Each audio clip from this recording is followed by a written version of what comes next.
Hello and welcome to another lecture on EKG. Today we're going to be covering the systematic process of how to approach an EKG in a stepwise fashion that will ensure that you will not miss any of the main problems or things that could arise in any given EKG. The point of this is that a lot of times, especially primitive medical students, or better word would be clinically naive medical students or residents, even, a lot of times they jump to certain things looking from the QRS complex to ST segments, so on and so forth, before actually going through and reading the entire EKG.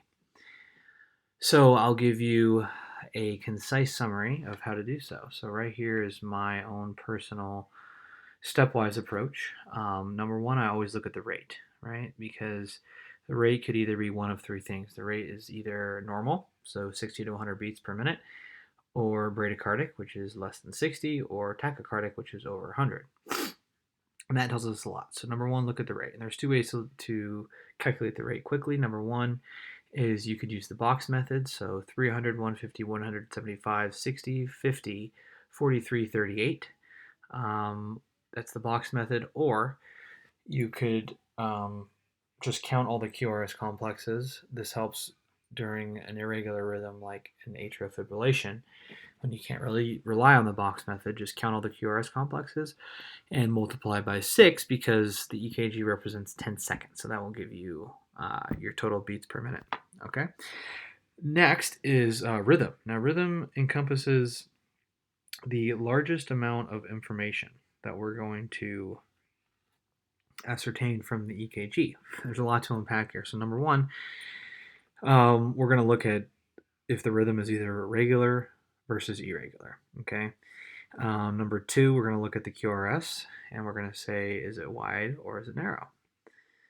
And that tells us exactly where the message the ventricle is receiving, where it's coming from. Is it coming from the ventricles? Is it coming from the AV node or above the AV node, right?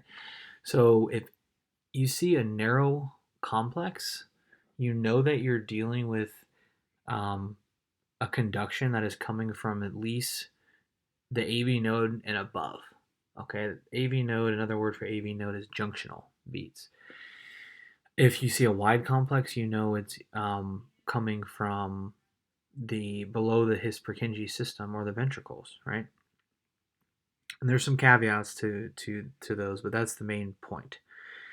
Narrow complex, AV and above; wide complex, ventricular beats. Okay. Number two, P-wave morphology. P-wave is so critical to understand.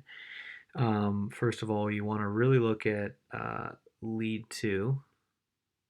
That's the big one for the P-wave, and that's because the lead, which is lead 2, sits right over the right atrium.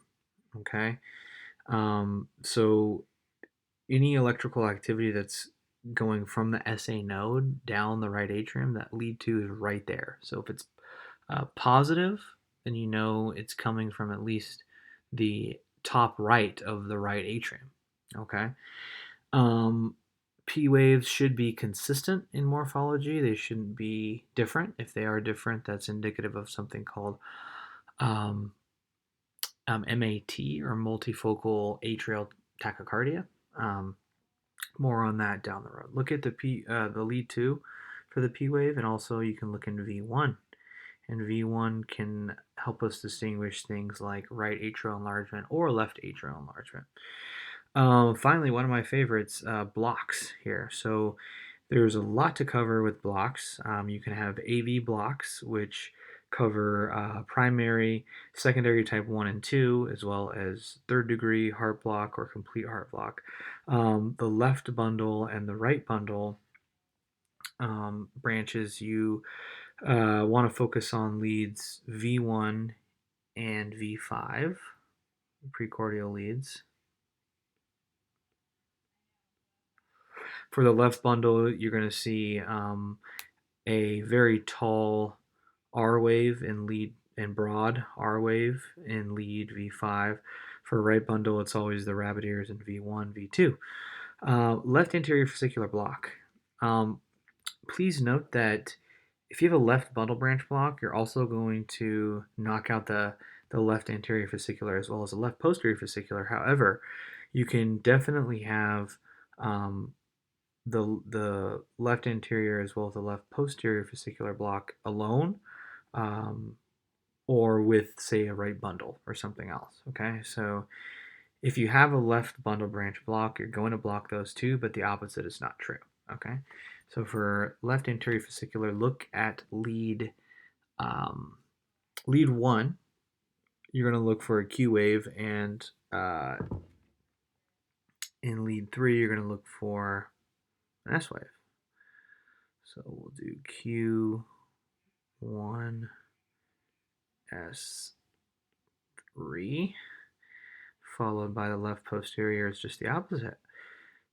It's going to be S1, Q3. All right. QT interval and the looking for PVCs or PACs. I just added this in for completeness sake, but you're going to look at the overall picture of the EKG, and if there's abnormal rhythms, then those are things to consider, like the QT interval, et cetera, et cetera. But it's always a good idea to be as thorough as possible, and then you can eliminate things later on. Okay.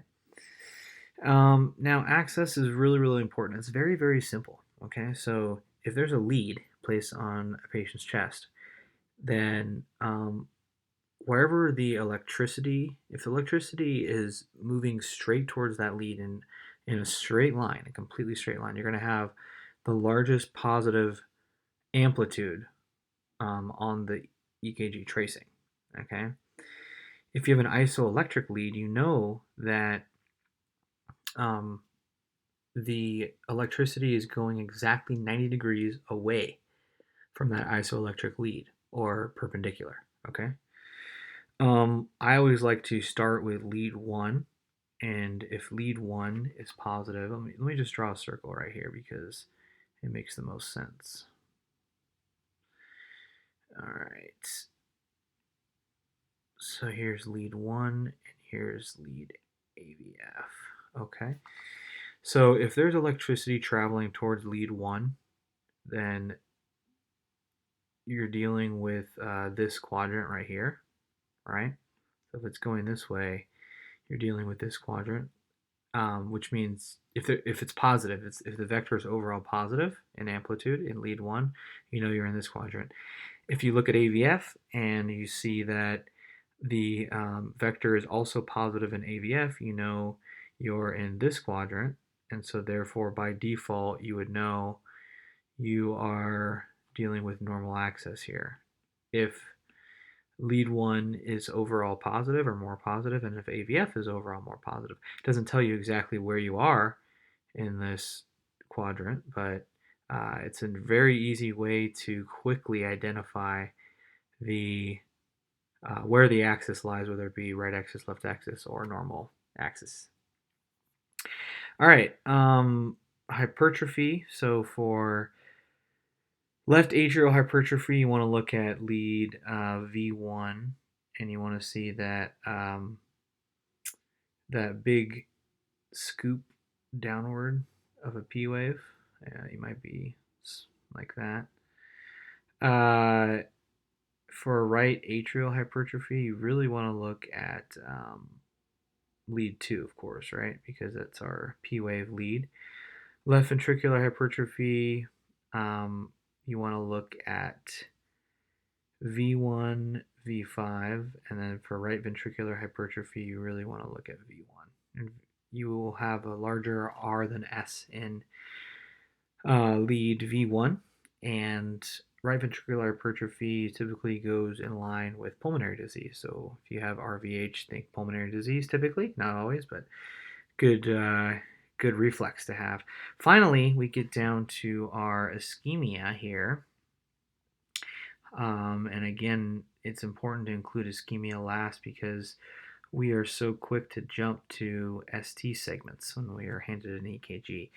So look at those ST segments. Don't forget about pericarditis. They're going to have global ST segment elevations. Um, look for Q waves. Q waves are indicative of old infarctions or infarcted tissue. So they could be old, they could be brand new. You could have dead myocardium. Um, that's either old or new. Then finally, T wave morphology. So looking for peak T waves such as hyperkalemia, or if the P waves are surfing on the T waves, or if whatever. So this is the systematic process I like to follow for completeness sake, and it just really helps to ensure that you're not missing anything. All right, thanks.